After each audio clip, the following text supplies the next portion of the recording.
اعوذ باللہ السمیع العلیم من الشیطان الرجیم بسم اللہ الرحمن الرحیم الحمدللہ رب العالمین والصلاة والسلام علی سید الانبیاء والمرسلین وخاتم النبیین وعلی اہل بیتہ الطیبین الطاہرین ولعن اللہ علی اعدائهم اجمعین اما بعد قال سبحانہ وتعالی فی القرآن الحکیم بسم اللہ الرحمن الرحیم شہر رمضان الذی انزل فیہ القرآن ھدی للناس وبینات من الہدی والفرقان۔ السلام علیکم ورحمۃ اللہ وبرکاتہ۔ ناظرین کرام، سب سے پہلے میں آپ تمام حضرات کی خدمت میں ماہ مبارک رمضان کی تہہ دل سے مبارکباد پیش کرتا ہوں۔ ایک بار پھر شہر اللہ یعنی اللہ کا مہینہ ماہ مبارک رمضان اپنی تمام تر برکتوں، رحمتوں، مغفرتوں، عظمت و جلالت کے ساتھ آن پہنچا، اور آج رمضان مبارک کی پہلی تاریخ ہو چکی ہے۔ اور جیسا کہ آپ حضرات کی خدمت میں بتایا گیا کہ آپ حضرات کی خدمت میں روزانہ حاضری ہوگی، اور جو عنوان ہم نے قرار دیا ہے وہ موضوع اور ٹاپک اور عنوان ہمارا ہے تفسیر قرآن، اس لیے کہ رمضان جہاں عبادت کا مہینہ ہے، عبادت کرنے کے لیے ہم سے کہا گیا ہے، نماز، روزہ، دعائیں، وہیں پر جو سب سے افضل ترین عبادت ہے ماہ مبارک رمضان میں وہ ہے قرآن مجید کی تلاوت، قرآن کو پڑھنا، قرآن کی تلاوت کرنا۔ اور یہ روایات میں اور حدیث موجود ہے کہ ہر شے کی ایک بہار ہوتی ہے، لکل شیء ربیع وربیع القرآن الشہر رمضان، ہر شے کی ایک بہار ہوتی ہے، اور قرآن کی بہار رمضان کا مہینہ ہے۔ تو جو قرآن کی بہار کا مہینہ ہے تو قرآن کی تلاوت کرنے کے لیے ہم سے کہا گیا۔ اور کون ہے جو یہ نہیں چاہتا کہ اس کا گھر مثل انجم کے چمکے، مثل ستاروں کے چمکے؟ اس لیے کہ ہم اور آپ جب یہاں سے آسمان کی طرف دیکھتے ہیں تو کس طرح سے آسمان ستاروں سے جگمگاتا ہوا ہمیں نظر آتا ہے۔ اسی طرح سے جب سلطان سماوات زمین کی طرف دیکھتے ہیں تو کچھ جگہ، کچھ گھر انہیں ایسے چمکتے ہوئے نظر آتے ہیں جیسے آسمان میں ستارے، اس طرح سے وہ گھر چمکتے ہوئے ہوں۔ تو پھر وہ سوال کرتے ہیں پروردگار یہ کون سے گھر ہیں کہ جو مثل انجم کے چمک رہے ہیں، ستاروں کے مثل چمک رہے ہیں؟ تو آواز آتی ہے وہ گھر ہے کہ جن میں قرآن کی تلاوت ہوتی ہے۔ تو ہر وہ گھر کے جس میں قرآن مجید کی تلاوت ہوتی ہے وہ اس طرح سے چمکتا ہے جیسے آسمان کے ستارے۔ تو اگر آپ اور ہم یہ چاہتے ہیں کہ ہمارے اور آپ کے گھر ایسے چمکے کہ جیسے آسمان کے ستارے، تو ہمیں چاہیے قرآن مجید کی تلاوت کریں، قرآن کی تلاوت کریں۔ اور قرآن مجید، اب دیکھیے بعض افراد جو ہے وہ یہ کہتے ہیں کہ ہم تو قرآن پڑھنا ہی نہیں آتا، ہم جانتے ہی نہیں قرآن، ہمیں چونکہ قرآن مجید کو جو ہے وہ عربی زبان میں نازل ہوا ہے تو ہمیں تو عربی نہیں آتی، ہم قرآن پڑھنا نہیں جانتے۔ تو بعض لوگ ہم سے سوال بھی کرتے ہیں اور پوچھتے ہیں کہ کیا ہم جو ہے وہ بسم اللہ کے قرآن پڑھ سکتے ہیں یا ہم صلوات کا قرآن پڑھ سکتے ہیں؟ تو دیکھیے قرآن اگر کسی کو پڑھنا نہیں آتا تو جتنا اسے پڑھنا آتا ہے، کیونکہ جو انسان نماز پڑھتا ہے اسے سورہ الحمد، سورہ کوثر، سورہ قدر یہ تو یاد ہی ہوتے، تو جتنا قرآن انسان پڑھ سکتا ہے اتنا قرآن انسان پڑھتا رہے۔ اور اگر دیکھیں ناظرہ پڑھنے کا ایک ثواب الگ ہے، کیوں؟ اس لیے کہ قرآن مجید کے سامنے قرآن مجید رکھا ہوا ہے، اب اس قرآن پہ ایک زبان ہی پڑھا جائے، اور اگر اس قرآن کو کھول کے پڑھا جائے، یعنی ناظرہ قرآن کو پڑھیں، دیکھ کر قرآن کو پڑھیں، تو چونکہ قرآن کا پڑھنا ثواب، پھر قرآن کا دیکھنا ثواب، اور قرآن کا سننا بھی ثواب ہے، اس لیے قرآن کو ناظرہ پڑھنے کا زیادہ ثواب ہے کہ قرآن کو دیکھ کے پڑھا جائے، کیونکہ جب دیکھیں گے تو دیکھنے کا ثواب، پڑھیں گے تو پڑھنے کا ثواب، سننا ہے تو سننے کا ثواب ہے۔ اب اگر کوئی یہ کہتا ہے کہ مجھے قرآن پڑھنا نہیں آتا، میں کیسے قرآن پڑھوں؟ تو جتنا آتا ہے اتنا قرآن پڑھیے۔ اور بعض لوگ یہ کہتے ہیں کہ جب بسم اللہ کا ہم قرآن کھولیں اور باوضو ہو کے قرآن کے ہاتھ رکھیں اور بسم اللہ ہم پڑھتے جائیں، بسم اللہ الرحمن الرحیم، بسم اللہ الرحمن الرحیم، تو کیا ہم اس طرح سے قرآن کو مکمل کر سکتے ہیں؟ بے شک بالکل کر سکتے ہیں۔ کیا ہمیں ثواب ملے گا؟ پھر یہ سوال ہوتا ہے کیا ہمیں ثواب ملے گا؟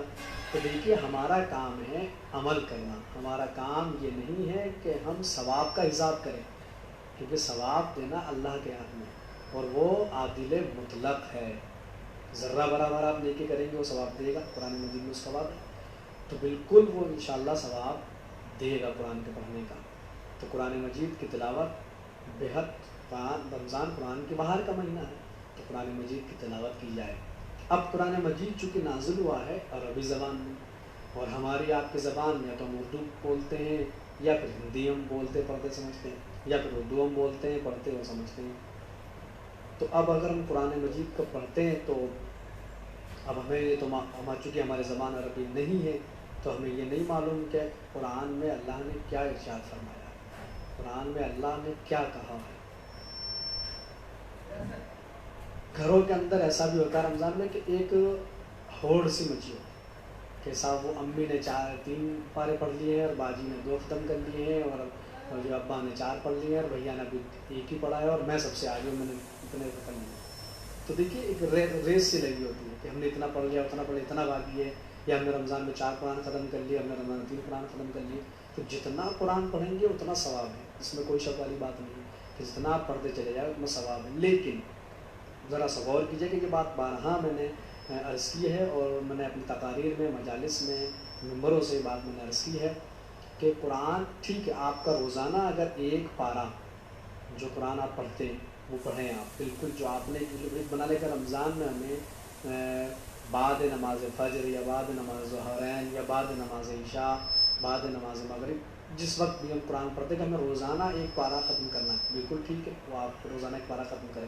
اس کے علاوہ میں آپ کے خدمت عرض کرنا چاہتا ہوں، گزارش میری یہ ہے کہ ایک رکوع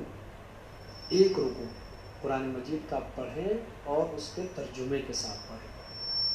اگر ترجمہ اردو زبان میں موجود ہے، انگلش میں موجود ہے، ہندی میں موجود ہے، ہر زبان جو زبان آپ جانتے اس کے اندر، اگر اردو زبان آپ جانتے تو اردو میں موجود ہے، ہندی آپ اردو نہیں جانتے، آپ کو ہندی پڑھنا لکھنا آتا تو ہندی میں ترجمہ موجود ہے، انگریزی کے اندر، انگلش کے اندر موجود ہے. ایک رکوع روزانہ آپ قرآن مجید کا اس کے ترجمے کے ساتھ پڑھیں اور دیکھیں کہ اللہ نے قرآن میں کیا ارشاد فرمایا ہے.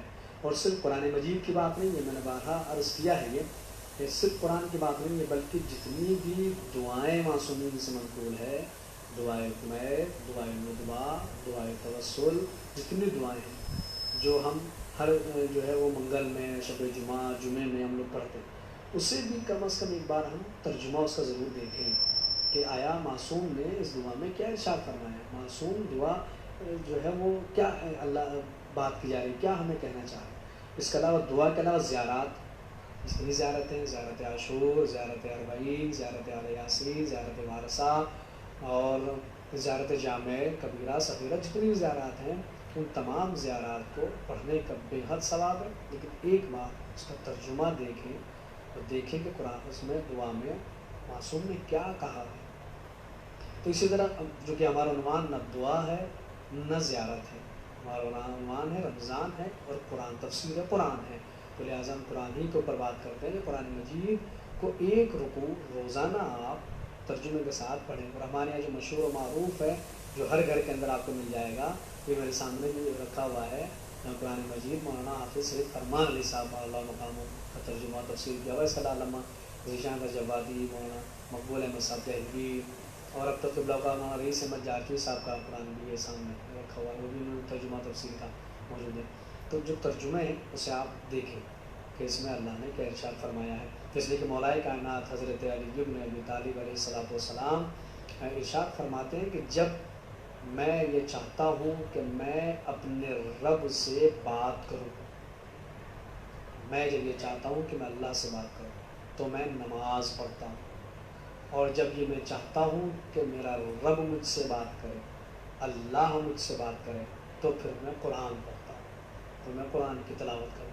تو اس میں جب بھی آپ قرآن کی تلاوت کریں گے، جب آپ قرآن پڑھیں گے تو گویا آپ کا رب آپ سے بات کر رہا ہے، اللہ آپ سے بات کر رہا ہے.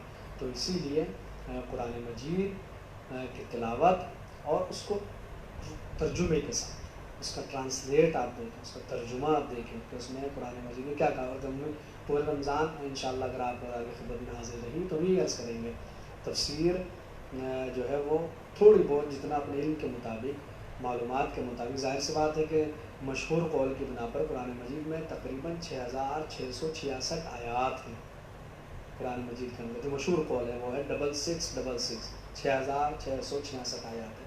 تو ایک آیت کی تفسیر اگر ایک دن بیان کی جائے تو 6666 دن چاہیے قرآن مجید کی تفسیر کو بیان کرنے کے لیے. اور 114 صورتیں ہیں قرآن مجید کے اندر، جیسا کہ آپ حضرات کو معلوم ہے کہ 114 صورتیں ہیں. اور جتنی صورتیں ہیں قرآن مجید میں اتنی ہی بسم اللہ الرحمن الرحیم قرآن کے اندر موجود ہے. اب آپ یہ کہیں گے صاحب ایک سورہ ایسا ہے کہ جس میں بسم اللہ اس کے شروع میں نہیں، پر اس لیے کہ ہمارے یہاں پہ مذہب شیعہ خیر البریہ میں بسم اللہ قرآن کا جز ہے، اور ہر سورہ سے پہلے ہمارے یہاں بسم اللہ موجود ہے. لیکن ایک سورہ ایسا ہے کلام الہی کا، سورہ برات، سورہ توبہ، جس میں ترتیب تلاوت کے لحاظ سے تقریباً 9واں سورہ قرآن مجید کا، اور اس کے شروع میں بسم اللہ نہیں ہے، بلکہ اس کے شروع میں پڑھا جاتا ہے اعوذ باللہ من غضب الجبار.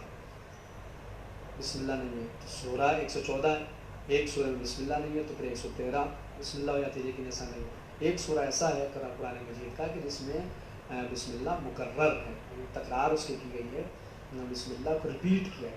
وہ سورہ ہے سورہ مبارکہ نمل، کہ جس کے اندر بسم اللہ کی تکرار ہے.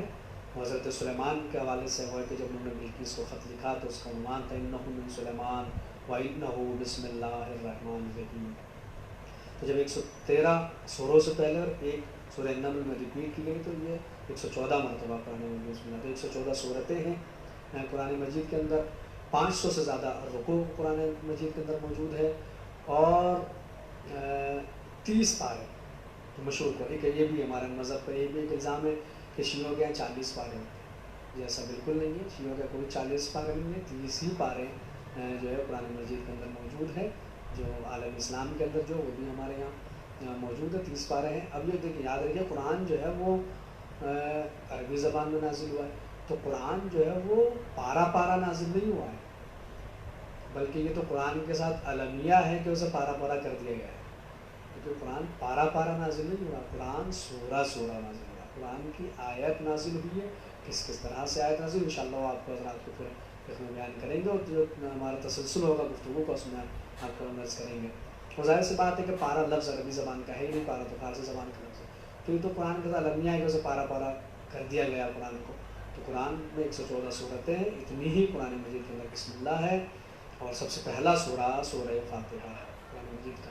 تو انشاءاللہ امید یہی کرتا ہوں کہ آپ اب کوئی یہ بہانہ بھی نہیں کر سکتا اس وقت کہ صاحب ہمارے پاس تو وقت ہی نہیں ہے، اس لیے کہ آفس جاتے ہیں، دکان کھولتے ہیں، کاروبار ہے، تو ہمارے پاس وقت نہیں ہے، ہم قرآن کب پڑھیں، ہم قرآن کی تلاوت کب کریں. آپ نے تو کہہ دیا کہ صاحب رمضان قرآن کی فصل کا مہینہ ہے اور بہار کا مہینہ ہے، اور مولا نے فرمایا کہ جب میں چاہتا ہوں اللہ مجھ سے بات کر کے میں قرآن پڑھتا ہوں. اب یہ بہانہ تو چلے گا، کیونکہ اس وقت جو ہے وہ سب اپنے اپنے گھروں کے اندر موجود ہے، اور جو گھر میں ہے وہی محفوظ بھی ہے. اس وقت جو چل رہا ہے وبا پھیلی، آپ سب جانتے ہیں اس کے بارے میں. تو کوئی کسی کے پاس یہ بہانہ بھی نہیں کہ میرے پاس وقت نہیں ہے تو میں قرآن کب پڑھوں. اس وقت تو سب کا وقت ہی وقت ہے، اور اگر آدمی سوتا بھی ہے تو روزہ دار کا سونا بھی ثواب ہے. کتنا آدمی سوئے گا؟ 24 گھنٹے میں 8 گھنٹہ سو جائے، 10 گھنٹہ سو جائے، 10 گھنٹے بھی اگر آپ سوتے تو 14 گھنٹے پھر آپ کے پاس رہ جاتے ہیں. تو یہ جو وقت آپ کو مل رہا ہے، بجائے آپ اس کو چوکڑیوں میں وقت برباد کریں کہ 4 آدمی لے کے کہیں بیٹھ جائے کسی بیٹھک کے اندر وقت برباد کریں، بہتر ہے کہ ماہوار کا رمضان ہے تو عبادت میں صرف کیا جائے. یہ جو وقت آپ کو ملا ہے، دیکھیے ایسا نہیں ہے کہ آپ کو مسجد میں جانے سے روکا گیا، مسجد میں آنے سے منع کیا کہ مسجد میں مت آئیے مت آئیے، کیونکہ ہر گھر کو مسجد بنا دیا گیا ہے، ہر گھر کو سجدگاہ بنا دیا گیا ہے.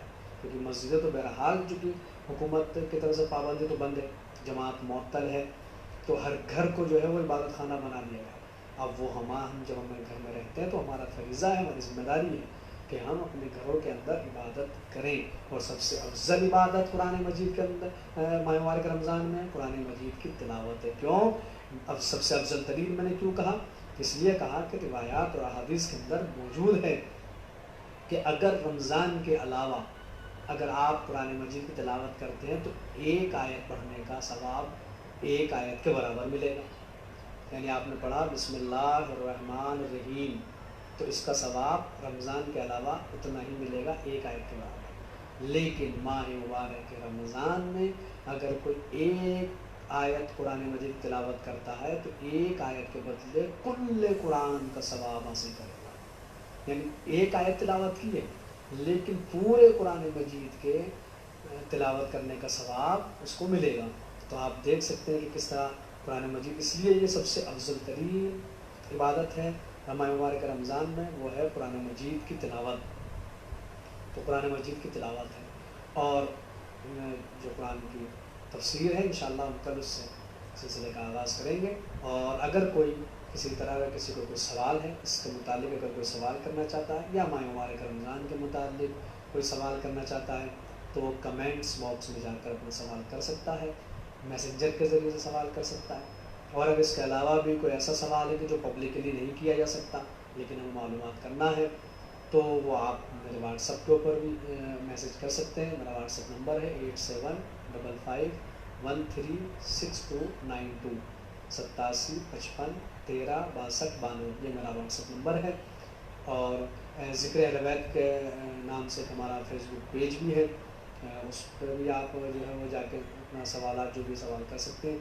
تو کسی کو کوئی کسی طرح کا سوال ہے قرآن مجید کے متعلق، قرآن کی تفسیر کے متعلق، ماہ مبارک رمضان کے متعلق، یا کوئی شرعی مسئلہ ہے جس کو آپ معلوم کرنا چاہتے ہیں تو آپ ہم سے لائیو بھی سوال کر سکتے ہیں. انشاءاللہ اطمینان بخش جواب دینے کی کوشش کی جائے گی. اگر کوئی لائیو سوال کرنا چاہتا ہے تو ہم اس کا جواب انشاءاللہ لائیو آپ کو دیں گے، نہیں تو آپ کمنٹ باکس میں سوال کر لیں. جب دوسرے دن آپ کے خدمت حاضر ہوں گے تو وہ سوال کا جواب انشاءاللہ ہم دیں گے. تو بس آج اتنی گفتگو آپ سے کرنا تھی. انشاءاللہ کل اسی سلسلے کو ہم آگے بڑھائیں گے. کل بسم اللہ کے بارے میں ہم آپ کو بتائیں گے. تو قرآن مجید کی تلاوت کریے، سب سے افضل ترین عبادت یہی ہے. اور گھروں میں رہیے، محفوظ رہیے، اور دعاؤں میں ضرور یاد رکھیں. وآخر دعوانا الحمدللہ رب العالمین. فقط والسلام علیکم.